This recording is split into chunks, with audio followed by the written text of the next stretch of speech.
Welcome home to USA Global TV and Radio, a place where dreams take flight, with authentic storytelling, diverse perspectives and meaningful conversations, where global stories unite and bridges are built beyond all borders. Discover world-class education, entertainment, hope and inspiration. Together, we're building bridges worldwide. Subscribe to our channel, USA Global TV. Download our app, USA Global TV. Be our guest or join our team. Visit usaglobaltv.com. Thanks to our founder and executive producer, Dr. Jacqueline Kerbeck. Music score by Yeffy Tang from Cloud Road Music. Voiceover artist Mike Porter. Creative direction by Paul Garcia. USA Global TV and Radio. Your home for global connection. All rights reserved. This video and its contents are the exclusive property of USA Global TV and Radio. Unauthorized use, duplication or redistribution in any form is strictly prohibited. Hello and welcome back if you are back on our USA Global TV and Radio channel and you are watching Talking Heads. So Talking Heads is a show where we have expert presenters presenting on a variety of topics. And for this one, I am your presenter and I will be taking you through a variety of leadership-related topics.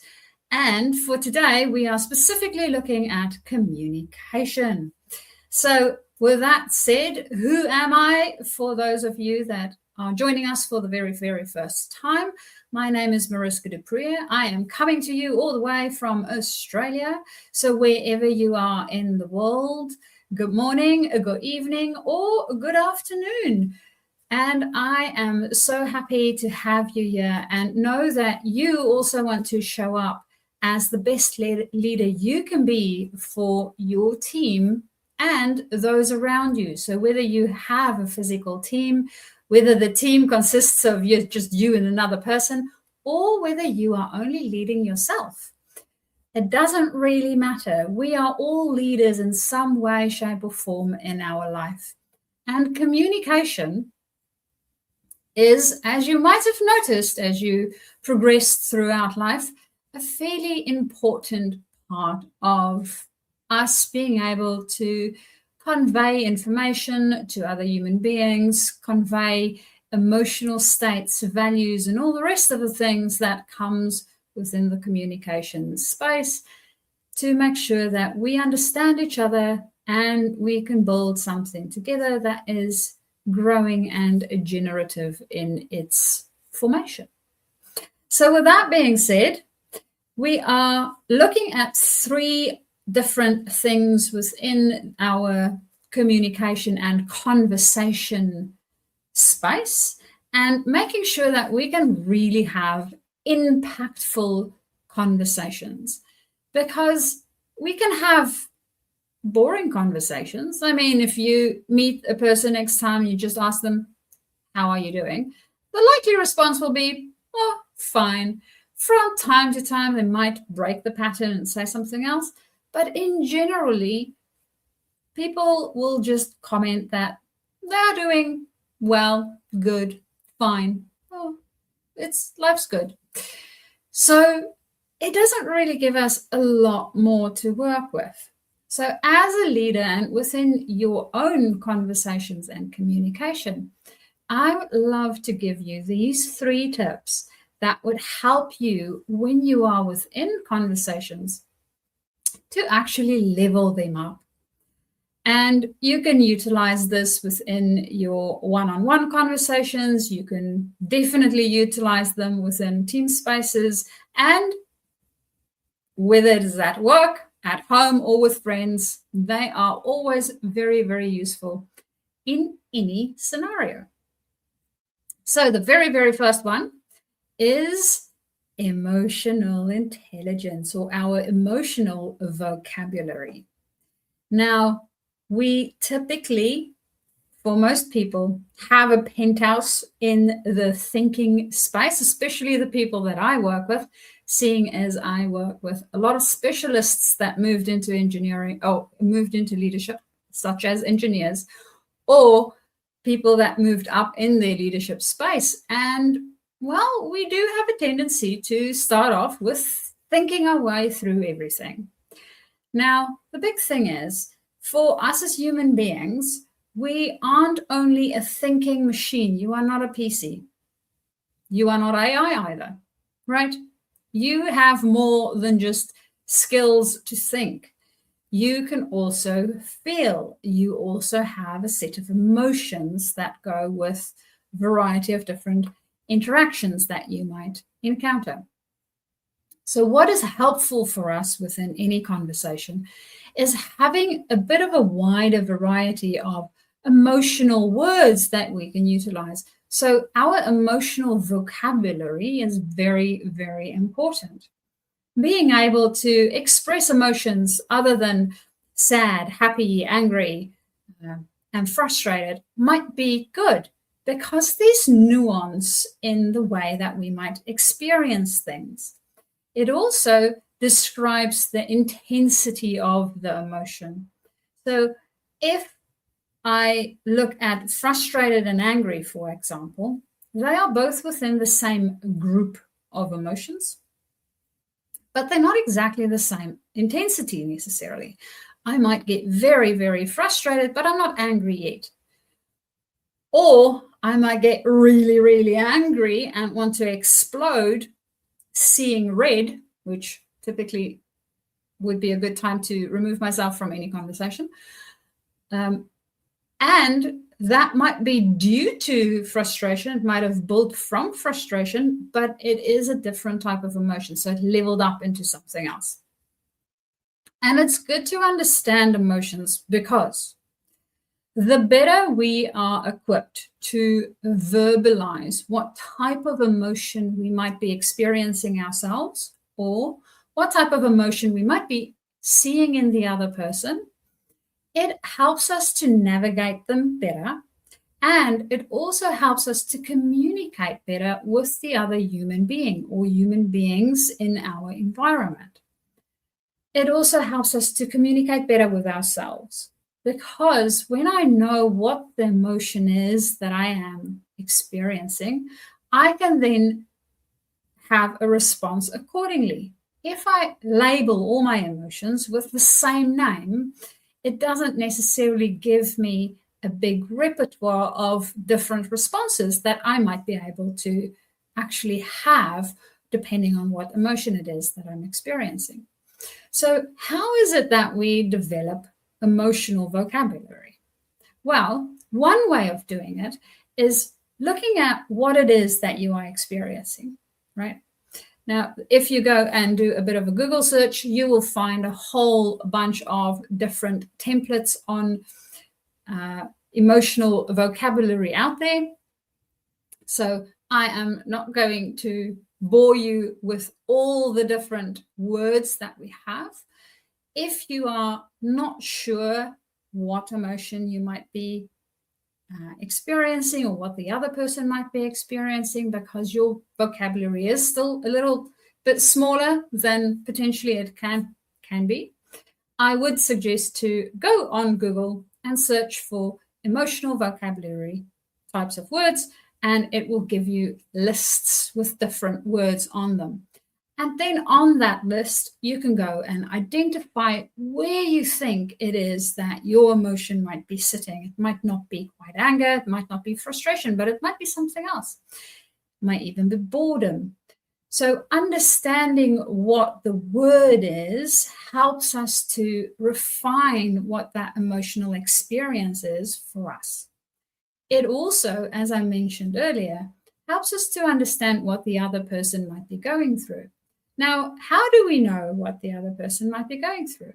Well, we listen to their language, we look at their body postures and some of the nonverbal communication, and we also extrapolate what it might feel like for us. And then have a bit of a guess. Now, we don't want to tell the person, you feel so-and-so, because we are not the person. We can only guess what they are feeling. It might be that we say something like, the person might come in to our office and be very animated about a specific topic. They might express some concerns, some things that's not quite working the way that they want, and they're really feeling a little bit stuck with what to do next. And you can see that. So it might be that we say to them that I can see that this specific situation is potentially causing some frustration, and it sounds like you might be a bit stuck because you don't see any way forward.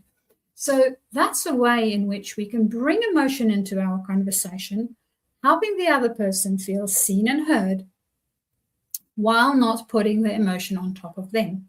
So we're not saying you are frustrated or you are stuck, but it seems like that might be the case. They also now have the opportunity to correct us if that is not what they are feeling. Might be that they just wanted to make sure that we know what is going on, and they're like, yeah, might be a little bit unsure, not necessarily stuck yet. So it helps both of us to clarify what exactly is going on within that space, which also levels up our conversations that we have. So that's the very first one, is emotional vocabulary that we want to work on so we can have impactful conversations. Then the second one we want to work on is our value vocabulary. Now, when you have a conversation with another human being, typically at some point in the conversation, they will express something that's important to them. It might be that they are busy with a project and they are trying to communicate why it's important to them for this project to be on time, or why it's important to them for this project to actually have all the specific details covered in just the way that they want to cover it, because there's something there that they value. Now, when we have a well-formed value vocabulary, it helps us to identify the different types of values that people might be expressing during their conversations. It also helps us to then help the other person be seen and heard and felt as they are expressing whatever it is that they are trying to communicate to us. So how do we go about a values experience or expanding our values vocabulary? Well, what you can do is, first off, go and have, again, a bit of a Google search on a values vocabulary and look at what type of words typically show up in values for people. Then, once you have that, so if you think about honesty, for example, honesty might be somebody's value. Now, what other ways might we express honesty that uses different types of words? So it might be trustworthy. It might be a person with high integrity. So there's different ways that we can express the same sort of value. So they sort of cluster in a group that has similar meaning to it. Now, again, for each individual, they might attribute other types of meaning to their specific value word. And if we use a word like, I see that you value honesty a lot, they might say, well, no, it's not actually honesty, it is integrity, or it is trust, or it is something else. So they might verbalize it a little different. So we don't want to, again, put it on them. It's more of I am noticing that this might be something that is valuable for you, or of value, or of importance for you within this space. And how can we see that we honor that specific value?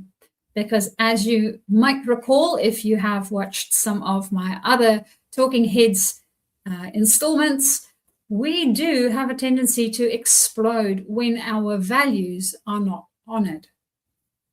Whether you are physically aware of your value because you did a values exercise at some point and you know exactly what those values are, or whether you are unaware of what your values are, they are still in the background running because those are things that's important to you. How explicit you've been about them doesn't really matter. The thing is, once they get stepped on, you will definitely know that it's been stepped on, because you will have an unproportionate reaction to whatever the other person is doing, or you might feel like they're not understanding you, they don't see you, they don't try to get what you are putting down on the table.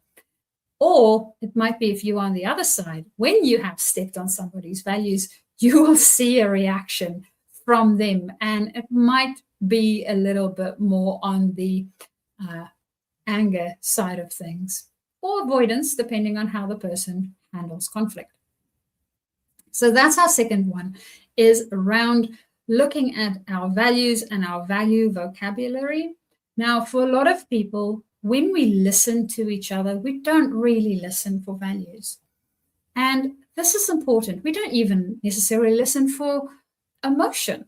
Most people only listen to the facts that come through, because remember, most people are very much analytically in their heads, busy to figure out how to respond to this conversation, or how to cover themselves in one shape or form, if that might be the case. So there's a lot of other things happening in people's minds while we are having these conversations. And that's what I want you to step out of. I want you to step out of your head and having that internal conversation and really listen to this person to figure out, can I hear what it is that the emotion is that's attached? Are they excited about something? Are they very passionate about it? Are they very frustrated because they can't get something to work the way that they want? Are they trying to control things that maybe shouldn't be theirs to control? How is this showing up for them? And it might be that control is something that they do value. They value being in control of things. Now, this can be good or bad. And it is not for us to necessarily change that. We can bring it forward, though, within our conversation when you have more coach-like conversations with the people around you. So being able to see the emotion, it gives us an idea of what is important to them. Now that we know what is important to them, because there's this emotion attached to it, we can start to see what is the value that's attached to that emotion, so that we actually can get to what's this thing at the bottom that we are trying to solve, and maybe neither of us have all the words for it. We don't quite know how to get around that yet. So that's why those two, to start off with, really important. And then you might notice that I have started hinting at the third one. Now, to have really impactful conversations, the third thing that we want to keep in mind at all times is to keep our mouth shut as much as possible. Give the other person an opportunity and a platform to be able to express themselves. I remember reading Dale Carnegie's book around influencing people. And the way that you do that, one of the things that he mentions is actually that the more questions you ask and the more you help the other person feel seen and heard, the more they think that you are a stand-up person to be around.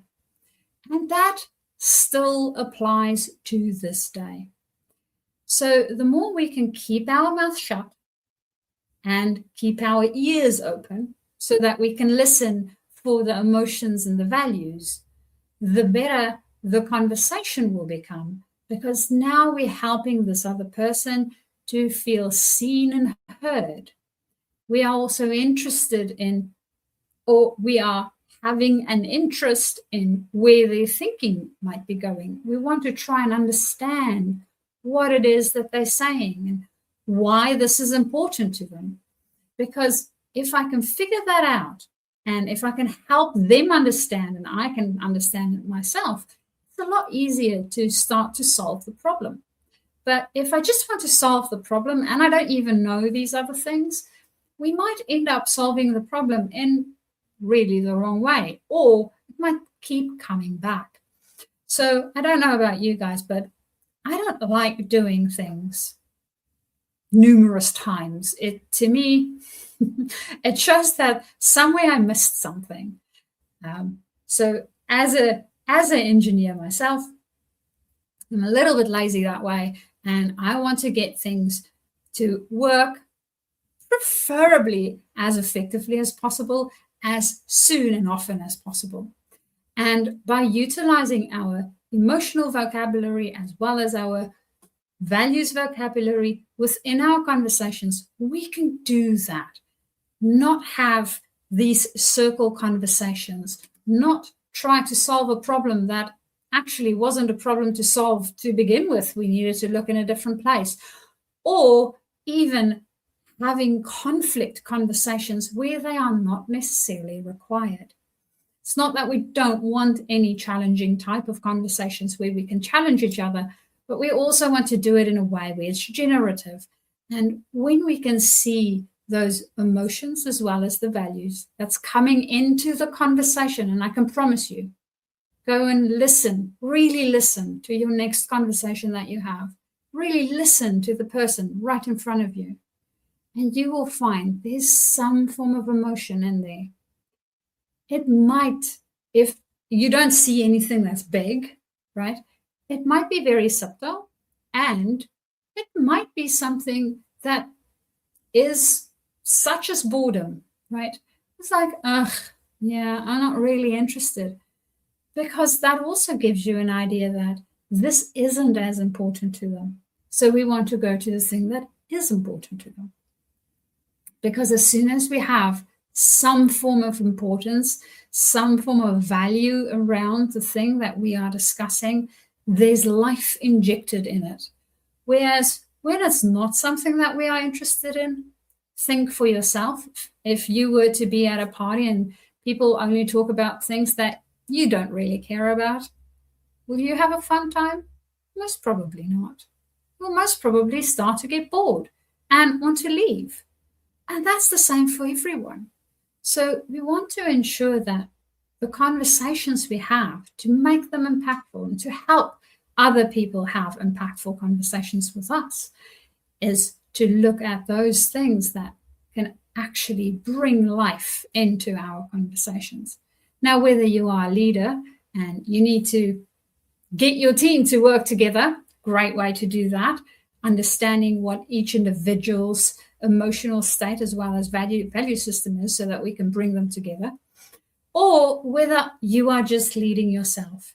Having this self-knowledge is also really good to understand what works for me, what doesn't work for me, and where it is that I want to go next in my career, in life, in this project, or how I need to potentially handle that next conversation that I'm going to be having. And listening, even when you apply it to yourself, still applies. Keeping your mouth shut, so quiet this thing. It is very loud. It is constantly talking. I know that as long as I've been talking here with you guys for this little section, you've had hundreds and hundreds of thoughts going through your mind, whether you agreed with me, didn't agree with me, wanted to look into something, whatever the case might be. There's a lot going up in this little nugget of yours. And that happens in all conversations. So noticing to quiet it down so that we can actually be present with a person in front of us helps us to then identify the emotions and the values and be able to express those accordingly. So with that, I look forward to potentially even having a conversation with you, and that hopefully might even happen soon. And hi, I'm seeing Savvy Williams there. It is great to have you on the show. And I look forward, as I said, having conversations with all of you guys, and that you have learned a little about how to have conversations that would be more impactful no matter where you go in life. And I just see very, very good things for you going off into the future. With that, it is the end of our Talking Heads show for today. I look forward to seeing you guys next month. So we do this show, for me in any case, once a month. So we will be back again in March with our next topic that would help us within our leadership space. And of course, you can always also find me on a Women's Prerogative that we do in the same time slot every other week. So when we don't have this, we have a Women's Prerogative. Otherwise, you will find me here on Talking Heads at USA Global TV and Radio. The other way that you can always get in contact and let me know what it is that you want to work with within your leadership space to bring a little bit more humanness into that area of your life is by contacting me via my email address, which is here at the bottom or there at the top if you are looking on your mobile device. It is Mariska, M-A-R-I-S-K-A, at journey2discover.com. Alternatively, you can also find me on my website with the same address, Journey, Journey, 2, discover, discover.com. Or you can also contact me on LinkedIn. So on LinkedIn, it's nice and easy, Mariska du Preez, and you can write me a message and we can start our conversation there. Now, if you were wondering what it is that I do, I work with leaders, if you have not noticed yet, whether you are a new leader stepping into leadership or you are stepping up within your leadership space to bring more humanness into your space. And this might be through conversations that you might be having, difficult interactions that you are struggling with, how to navigate those, as well as within the team space. So if you would like a bit of a hand on how to bring some of these tools into your environment and how that might look like, you are more than welcome to contact me so we can start that conversation. And that is it for me for now. And I look forward to seeing you guys next time. Bye-bye for now. Thank you, viewers and listeners of USA Global TV and Radio, for joining us today. We're honoured to have your time and attention as part of our global community. At USA Global TV and Radio, we believe in the power of authentic conversations, meaningful connections, and creating a world of possibilities together. Want to be part of something bigger? Join our team of elevated listeners at usaglobaltv.com, a space where your voice matters and your ability to listen transforms relationships. Stay connected with us across all our platforms for thought-provoking discussions, expert insights, and empowering stories. Subscribe to our channels at youtube.com/c/USA Global TV. Follow us on social media and explore the endless opportunities we're creating for growth, learning, and inspiration. Together, we're not just broadcasting, we're building bridges and changing lives one conversation at a time. For inquiries, contact us at info@usaglobaltv.com. Produced by Executive Producer and Director Dr. Jacqueline Kerbeck. Voiceover by Mike Porter. Creative direction by Paul Garcia. All rights reserved. Visit usaglobaltv.com to view our full terms and conditions.